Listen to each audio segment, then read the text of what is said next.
everyone, and welcome to the Autism Now What podcast. Today, I am speaking to Jennifer Lucas from Texas. Is that correct, Jennifer? Yes, from Austin, Texas. Austin, Texas. It's so exciting to be speaking to you today. And just for everyone's information, Jennifer is a board certified behavior analyst. That's a BCBA. So I'm going to be asking her a lot of questions about what this credential actually means. Now, she's originally from Vietnam and she moved to California before she turned 2. She lives in Austin, Texas, as she was saying, and she has a husband and 2 children. She has been working at the Center for Autism and Related Disorders since 2012. She started as a behavior technician, became an assistant supervisor for a couple of years, and has been a clinical supervisor since 2018. Jennifer regularly Zooms with our Star Academy instructors and our supervisors. She's responsible for our continued staff training.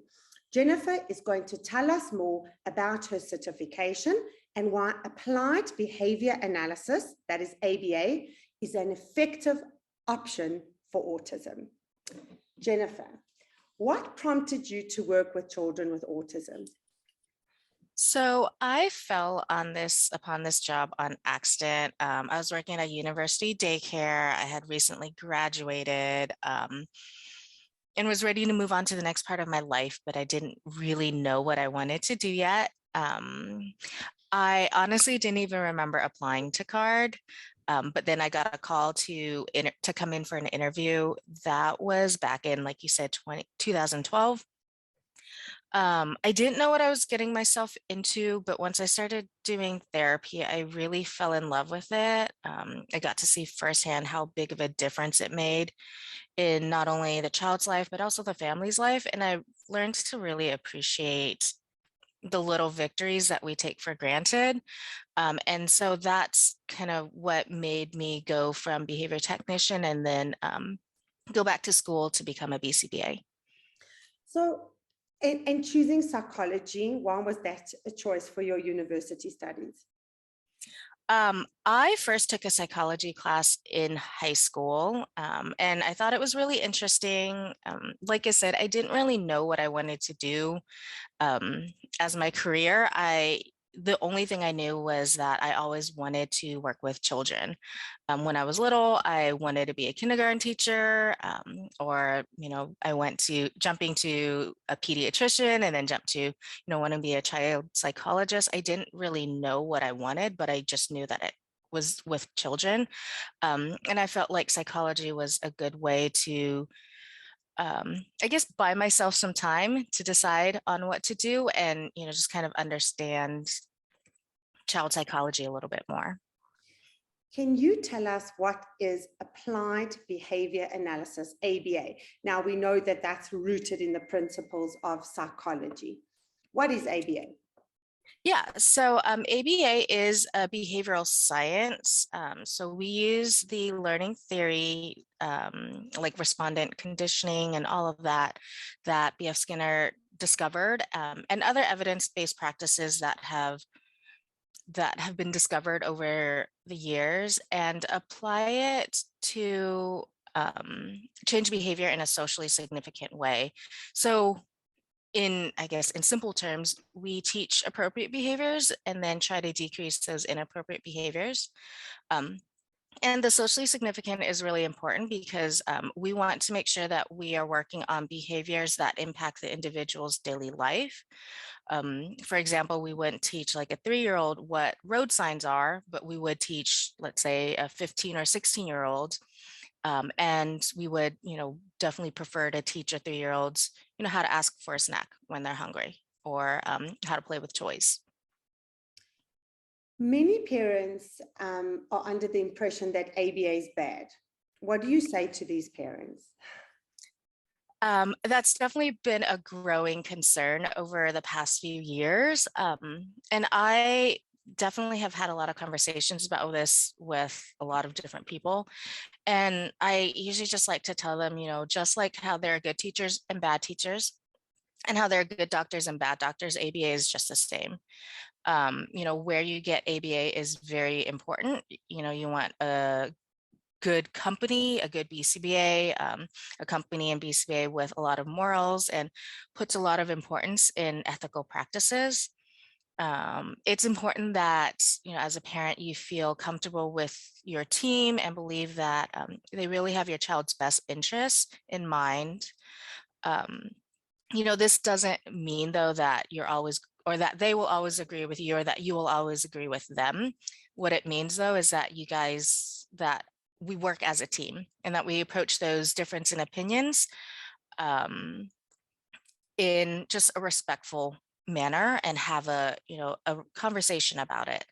ABA is also relatively new. If you think about all the other sciences and psychology in general, there are a lot of ethical codes that we have now that really guide us in the right direction that weren't really there when ABA first started.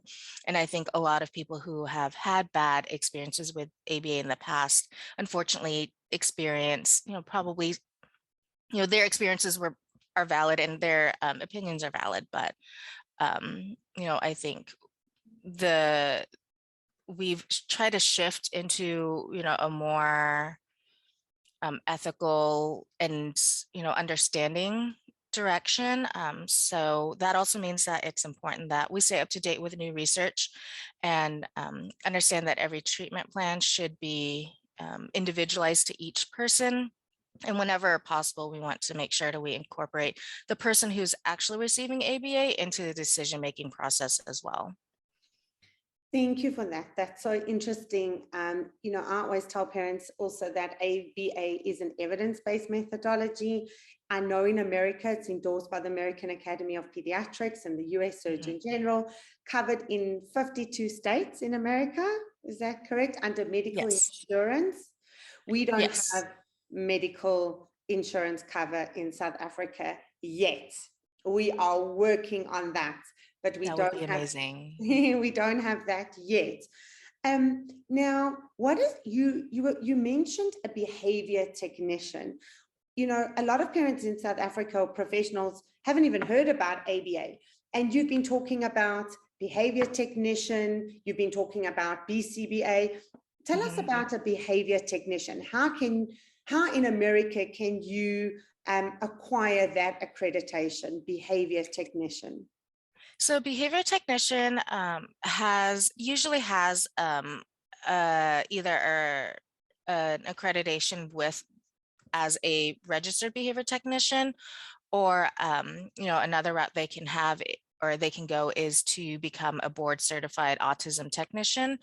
Basically what it means is that they've gone through rigorous training to learn how to do what they do. It requires watching videos to learn and understand what ABA is, and then go through fieldwork practice where they actually apply those skills under someone who is already, a behavior technician, training them and, guiding them in the right direction and making sure that they pass the fieldwork test as well.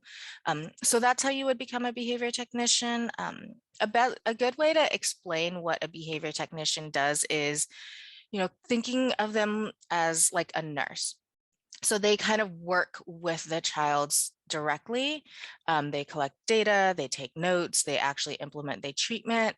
They do not have the authority to make any changes to the treatment plan because that's not what their training is. However, they are really, really important in the therapy team when it comes to actually making like a difference in a daily basis, because they are working directly with the child every session.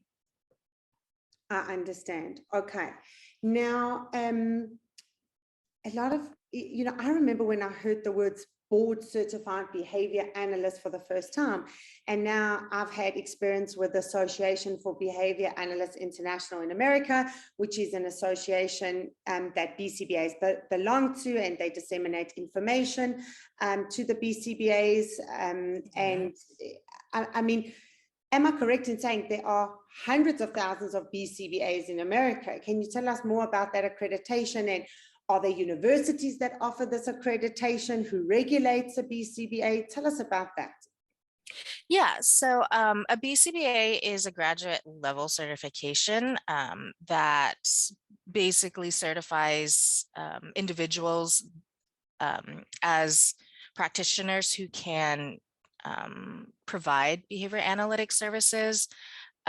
So to become a BCBA, you need to have a master's degree with an accredited university. Not all universities provide the right accreditation to become a BCBA. So you want to make sure that you are going to a university that specializes in it. You have to have fieldwork experience that with a variety of topics such as like treatment planning, completing assessments, analyzing data, among other tasks that's covered in like a BCBA task list. And then after all of that, you apply to take a written exam. And you have to pass that written exam, which, you know, there's a lot more resources now, so the pass rate's gotten a lot better, but I know in the past it was, you know, about a 50% pass rate, and you know, Wow. the passing rate decreased the more you took it. You have 2 years to after you apply, you have 2 years to take it, and you have 8 attempts to take it before you would have to basically redo your whole training in order to, you know, go take it again. The So, exam, sorry, go ahead. so you need a master's degree to be able to Yes. even qualify for a BCBA. So you said postgraduate level, meaning you Mhm. need a degree, an honors degree, and then a master's degree, and only then can Yes. you apply to become a board certified behavior analyst, correct? Yes, correct. You do Okay. need additional accreditation, correct? And then also in America, right, for insurance funding, a BCBA has to program for a child. You can't run a program without a BCBA, correct?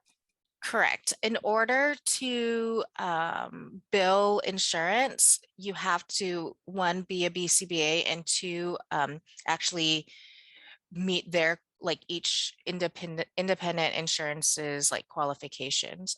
Each state also has, some states have their own rules in order for that you have to follow in order to become even practice in that specific state. Like New York has its a whole nother exam that you have to take and pass before you can provide any behavior analytics services in New York.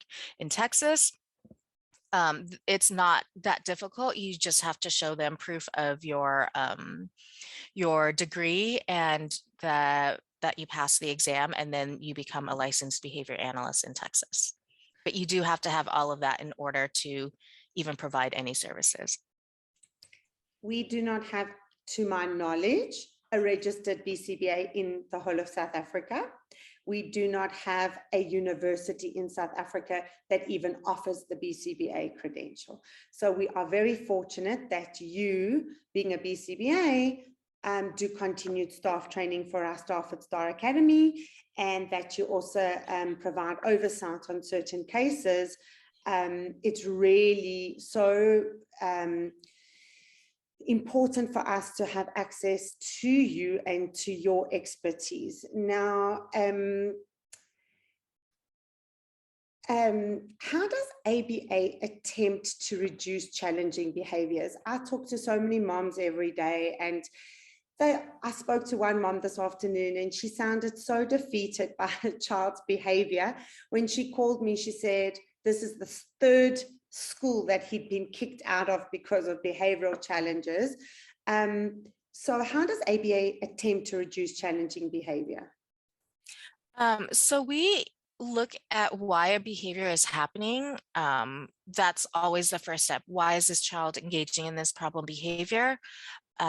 So for us, there's always 4 reasons. It's either for escape, so they're trying to get away from something. It is to get access to something. So they want, you know, a toy, a food item, a location, whatever it is. It could be for attention, so they're doing it for someone's attention, and it's not always for positive attention. It can also be for negative attention. And then there's the last one where it's more sensory seeking. We call that more automatic. So we look at why it's happening, and then we try to teach a child to get what they want in just a more appropriate way. If it's for escape, we teach them to ask to be all done. We ask them to ask for a break. We ask them to leave, or we teach them to ask to leave the room. It's for attention. Then we teach them how to get someone's attention, tap their shoulder, say their name, tell a joke, whatever it is. If they're screaming to get your attention, we'll teach them to say your name. If they're hitting to get a break from work, like I said, we'll teach them to ask for a break. And that could be using a device, using a picture system, or vocally. And then once we teach them a better way of getting their needs met, we start to teach them how to be more flexible about not always getting what they want, because I know that's difficult. In life, you can't always get what you want. So we want to make sure we're also teaching them that even though they are telling us that they want a break, maybe we just do one more activity before they get that break. So we want to make sure they're flexible with that and that they learn to wait for what they want. It is a gradual process. It is not something that happens overnight. And it's different for every child. For some children, they will do it. They will decrease these behaviors very quickly. And then for others, it might take a little bit longer. But as long as everyone's on the same page and doing everything consistently, then it should decrease. I always show parents the skills developmental curriculum, and I always feel so proud when I show this curriculum, because I always say that ABA tells us how to teach, and the developmental curriculum actually tells us what skills to teach the child. We use the developmental curriculum skills at the Star Academy when we program for each individual child, and you follow the same curriculum at CARD. Tell us more about skills and why this is a valuable tool for children on the spectrum. Yeah, so skills is, like you said, it's a comprehensive assessment and curriculum that can be used with essentially a newborn all the way up through adulthood. And I think that's what makes it so unique is a lot, if not all other ABA programs have limitations on what age it can be applied to. And skills does not. We even have a skills adult program to focus on more of those adult life skills that again, a lot of people don't think about when they're putting their 3-year-old into ABA. So skills itself, it also helps us create behavior intervention plans, and it is able to teach skills in all areas from language to social to academics, motor, and everything in between. And it just allows you to customize everything to each child and, compiles all that data into one database. And someone collecting data in South Africa, it goes into the skills database and I can see it here in Texas. So it allows us, it really is amazing and definitely one of a kind. I absolutely love skills, and I enjoy so much that it allows for this remote supervision. When my youngest son, Aaron, attended his ABA program, one of the clinicians at CARD would speak to us every week for an hour. And because of the skills developmental curriculum, we would have collected all his data for that week, how he was performing in his lesson programs, his language lessons, his adaptive skills lessons, social skills lessons. And then every Monday, she would analyze the data and we'd have a meeting and she would be able to direct us, because actually skills links to an app on the iPad called Skills Logbook. So when my team were working with my son, and in fact, this is how it happens at the Star Academy, when we work with each individual child, we are actually logging the data of each lesson. And then that allows the case supervisor to analyze the data and then to make strategic decisions on what strategies to follow in ABA or whether or not to move on to further targets. So, and what I love about skills is that it's, it sets out all the skills according to age. So like you can have a little 2-year-old or a 3-year-old and it's like, well, he's not talking. And then it's like, okay, let's look at skills. they need to imitate, they need joint attention, we need compliance. It really, really sets out, we don't need to think about, well, what are we going to teach this child? Skills tells us exactly what the child should be doing for their typical age. If they were 2 years old, these are all the developmental skills in all the developmental domains that they need to be, that they need to have as a functional 2-year-old. And when you turn 3, skills will update all the developmental skills that you had to acquire in that year. I get excited when I talk about skills because I always say that ABA is a methodology, and that's fine. We rely on ABA. How do we motivate the child? How can we break down teaching the skill into a task analysis, for example? But the skills developmental curriculum, that is really, really magic. Yeah, and I think you make a good point that it breaks down each skill into each individual age. So again, we're making sure we're teaching something appropriate that another, like any other 2 or 3-year-old should know. And it also just makes sure that we're not jumping too far ahead. You know, there's obviously a million things that we can work on, but it really kind of helps us teach the basics and the foundational skills to make sure they, once we reach those more complex skills, they have all the skills in place to be able to master it. Now, why is it necessary to take data? Why is the data so important? So the data really just lets us see if a treatment plan is working and whether we need to make any changes. If it's not working, we know, that we need to make a different change or modify it somehow to make sure it's working. And if it is working, then it shows us that we need to move on to the next step or make things more difficult.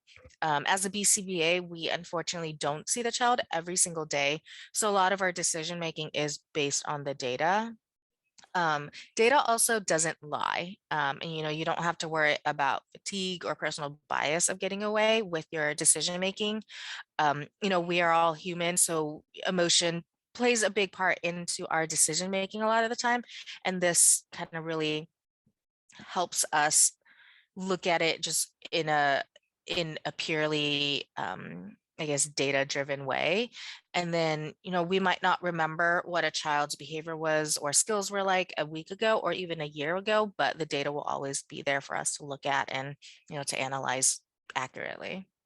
I find it fascinating that we can have that data, and that's why ABA is a scientific methodology, because we have that data to fall back on. It's quite phenomenal. Now, at Star Academy, we have a team of schedulers, and they are often in tears because we want to please every parent, and parents always have their most favorite ABA therapists on the team. In South Africa, we actually call the ABA therapists instructors. Now, parents often prefer a particular instructor. I only want this person. Can you tell us why it's important to have more than one ABA therapist instructor on a team? Yeah, it's really good when your child works well with a specific instructor, since the relationship is such an important part of the decision or in making progress. However, again, in life, change happens all the time. You'll go move on to the next grade and have a new teacher.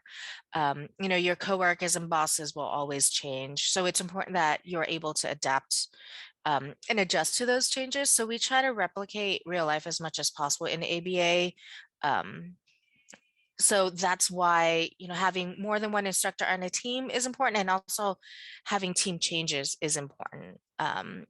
It's important that your child is able to ask for a snack from not just their favorite instructor, but also from their teachers at school, or if they're at a restaurant, being able to order food, or, if they're on a play date, being able to ask their friends or, the friend's parents for a snack. And that's not something that they can realistically do if they're only practicing that skill with one person. Yes, absolutely. I remember when my son Aaron, who he was in ABA for 7 hours a day for 4 years. And I remember at one point in his program, that we would actually make a point of scheduling a new instructor once or twice a week, someone he never met before, so that he would generalize his skills and that he would be forced to adapt and really to help him with flexibility, because life is fast paced and things change all the time. And it was so important towards the end of Erin's intensive ABA program that we actually made him get used to new ABA therapists, instructors, and it helped him a lot. And sometimes, kids can get upset because they are inflexible. And I think the parents get upset because they just want their children happy, but the kids will be okay, right?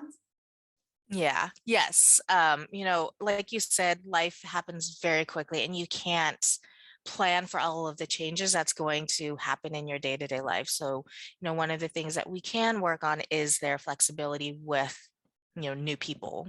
And that is a core autism symptom, is inflexibility to routine changes. So it is important that we factor that in, because we want ABA, like I said, to replicate real life as much as possible, to make sure they are actually successful in their ABA program in applying what they're learning in their natural environment.